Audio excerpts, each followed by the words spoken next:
今天这期视频啊，是一个避坑视频。为什么要说是避坑视频呢？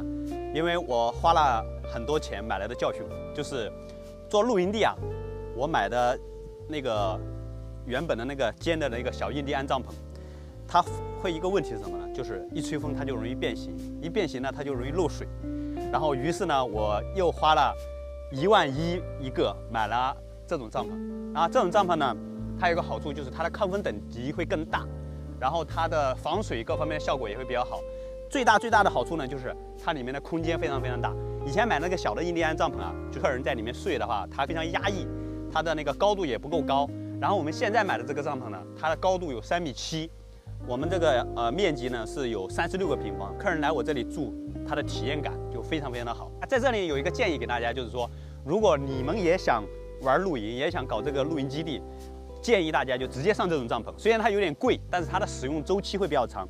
像我之前买的那个小的印第安帐篷，它的使用周期也就3个月到4个月左右。而这个帐篷呢，厂家是直接给我保3年，3年之内有任何问题可以免费换，啊，就非常的有保障。长期角度来考虑的话，这个它的性价比可能会更高。大家进去看一下这个帐篷它的一个效果怎样。这个帐篷一共平方数有36个平方，进来以后，这个面积就是这么大。上面是一个三角形啊，空间非常富裕。每天早上起来，打开你家的窗户，哎，透过去，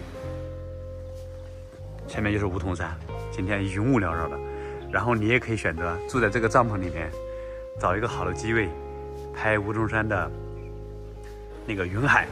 然后到时候我们在里面放2个西门式床垫，装上空调。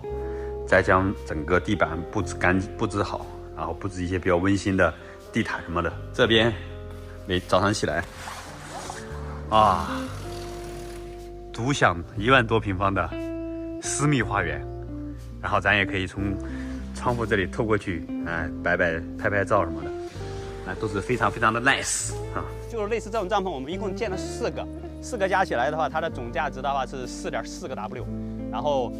总体上看是有点贵，但是从长远角度上来讲的话，我觉得这种帐篷的它的实用性跟经济性可能会更高。然后我们现在开业了1个多月，我们发现呢做营地其实非常多的问题。你看我们那边搭的那个八角鱼的天幕啊，之前刚装好的时候那个灯带非常漂亮，但是才1个多月，那个灯带全部被风吹断了，然后好多东西都需要后期维护。我们上个月大概做了15万多的营业额。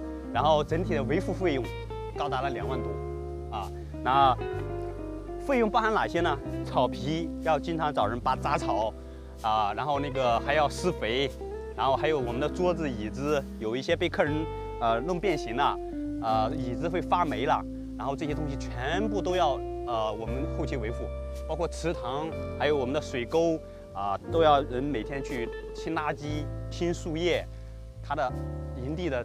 整体的维护工作真的就是比我想象的要麻烦的多得多啊！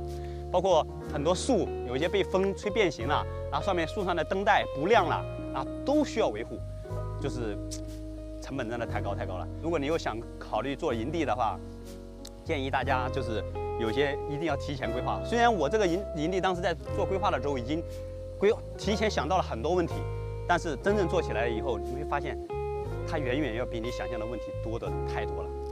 然后这期视频呢，主要是跟大家分享一下这个帐篷的这个坑啊，希望对我这个想法有认可的，咱们就不要再用以前那种帐篷了，那就直接上这种。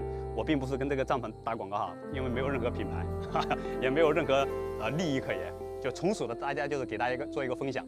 好了，我们这期视频就跟大家聊到这里，我们下期见，拜拜。